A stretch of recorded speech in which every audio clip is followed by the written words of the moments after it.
Sultan Süleyman'a kalmayan dünya, Sultan Süleyman'a kalmayan dünya, vay sana mı kalacak torpak başına?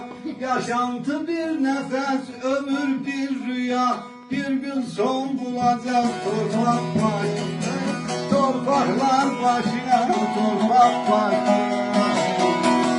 Yaşa. Eşk olsun, eşk olsun. Gel buna el uydurasınız.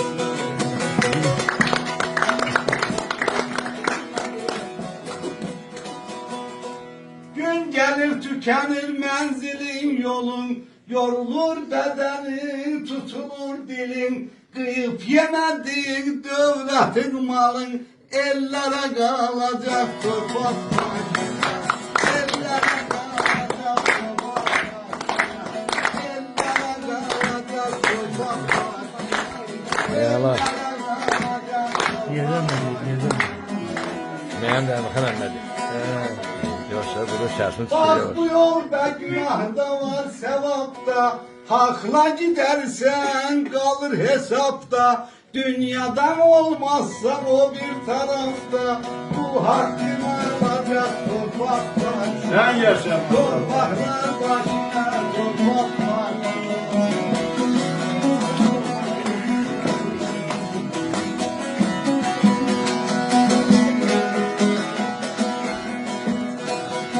Sevapla gidersin alırsın rahmet, günah götürürsen çekersin zahmet.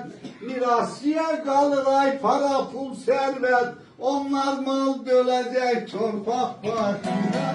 Torpaklar başına, torpaklar başına. Güzel ya. Onlar mal bölecek torpak başına.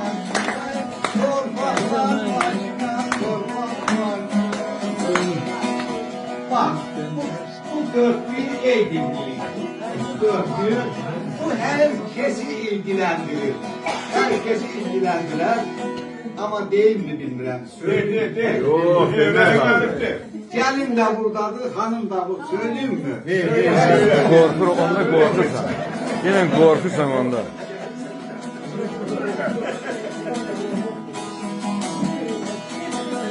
Değil titreyer dillerin kırışar yüzüm. Kimseye hoş getmez sohbetin sözüm. Hanımın evladın, gelinin kızın, vay başına gülecek torpaklar. Başına gülecek torpaklar. Çok doğru şeydi. Hiç gülmeyin, ağlamak lazım. Ama hepsi gülecek. Yürekten de. Keyfine bakmayın.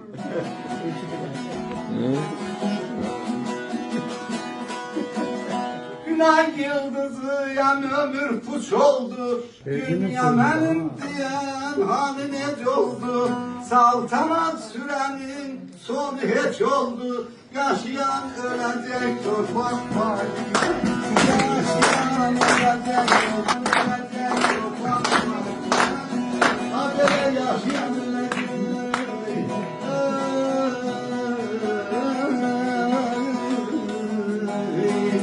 Torpak başına yok. Ele bakmak var. İstemekten kötüdür. Yeterdi.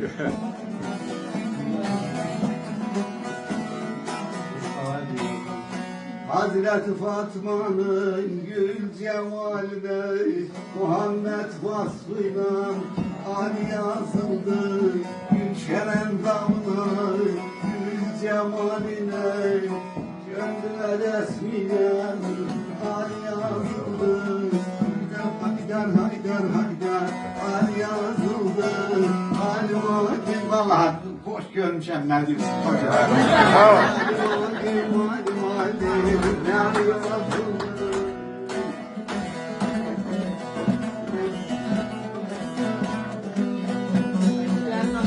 Canım abi.